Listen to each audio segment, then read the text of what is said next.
The hell was that?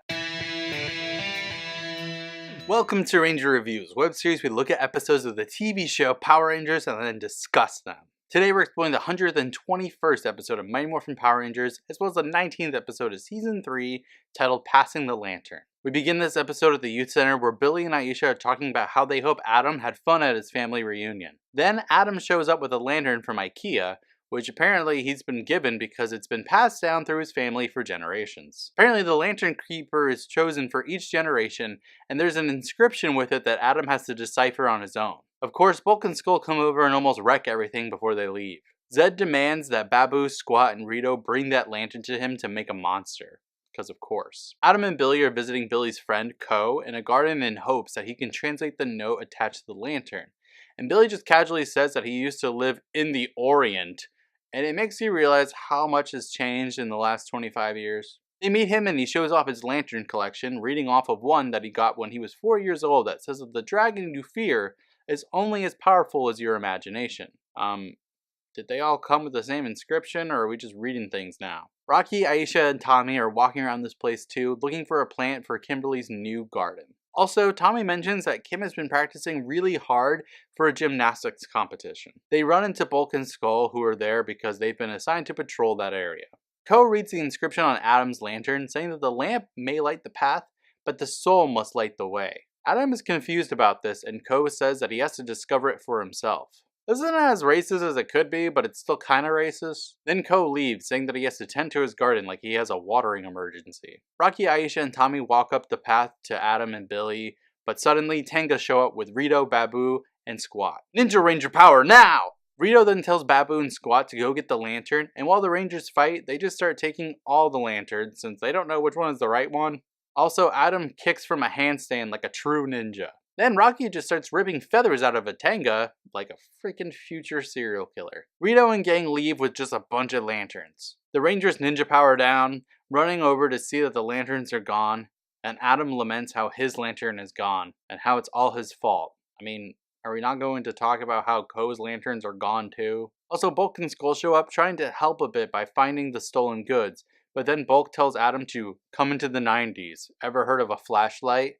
And it's actually kind of funny. Then Rito, Babu, and Squat are just apparently down the path from everything else, going through the lanterns, and Rito gets mad about them not knowing which is the right lantern, and he tosses one, Adam's lantern. It lands in front of Bulk and Skull makes a joke about it almost hitting him in the skull. Then Bulk sees the monsters with the lanterns, and Skull takes out the junior police manual, and the two are panicking, but the monsters just teleport away. Bulk and Skull then scream, but then Bulk asks why they're screaming, and Skull deadpans because evil space aliens are using their magical powers right in front of us. Then they keep screaming and running away. This episode is weird, but kind of like a fun kind of weird.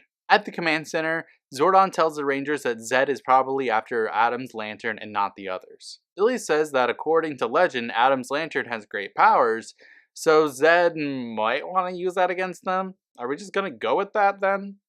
Okay. Meanwhile, Zed looks through the lanterns getting mad. Rita says that she has a natural gift for finding magical powers, and Zed says, "That's true, you picked me." Zed tells them to take the rest back to Earth because he doesn't want the clutter in the throne room. Whatever, Rita says that she's going to create the Lantera monster. In the park, Bulk and Skull are running with the lantern, unbeknowingly being chased by Lantera, who they see dropping Adam's lamp and running away. Aisha and Adam are looking for Adam's lantern because Adam feels responsible. They see Bulk and Skull, who scream about a monster in the park. Then Adam uses his communicator to ask the others at the command center if they see anything unusual in the viewing globe. And they just turn around to see Lantera running amok. Did no one notice this? Whatever, it's morphin' time. All 6 Rangers find Lantera and they're convinced that this is Adam's lantern. Adam doesn't want to destroy the monster because it's so important to his family. This could be a lot more tense if we didn't already know that this isn't Adam's lantern at all. Zed and Rita talk about how they knew Adam was too big of a wuss to just fight the monster before Lantera just starts firing at them,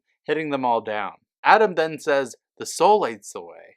So lantern is just an object that will just remind Adam of the power that he already possesses. Okay, that's great, Adam, but we have a monster to get taken care of. The Rangers decide to just attack the monster anyways before Adam decides to just fight solo. Before he just does a weird Super Smash Bros. Punching move on him. Rita and Zed are angry about Lantera losing. They cross stabs, making Lantera giant. The Rangers call out their Ninja Zords together, forming the Ninja Megazord before Ninjor just flies in on that damn cloud again. They fight Lantera for a bit, and Ninjor just gets mad, turning into battle mode. Then, finally, Tommy flies in, forming the Ninja Falcon Megazord with the others. I feel like Tommy needs a better excuse to just not be present from the start, but whatever.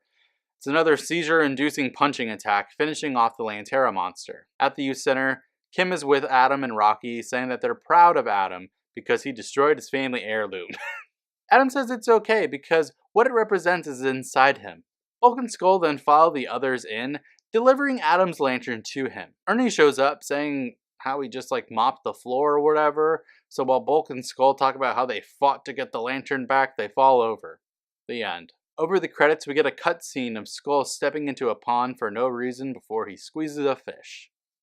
Yep. This episode is so close to being great that it's annoying. The audience knows from the very beginning that the Lantera monster isn't Adam's lantern, so all the tension is immediately for nothing when Adam is afraid to destroy the monster. Also, every other time they've destroyed something that was made from something else, it just returns to its original form afterwards, so I'm confused. Also, did anyone let Ko know that all of his priceless lanterns were stolen and one of them was just blown up? Other than that, we get another episode where Kimberly is just barely around. It's disheartening because, again, Amy Jo Johnson is great, but also it feels like we're just missing a team member. At this point, I feel like they could have just gone to 5 Rangers without a Pink Ranger at all, because she's barely there to begin with. So, will Kim be around next episode? Find out next time, but until then, may the power protect you.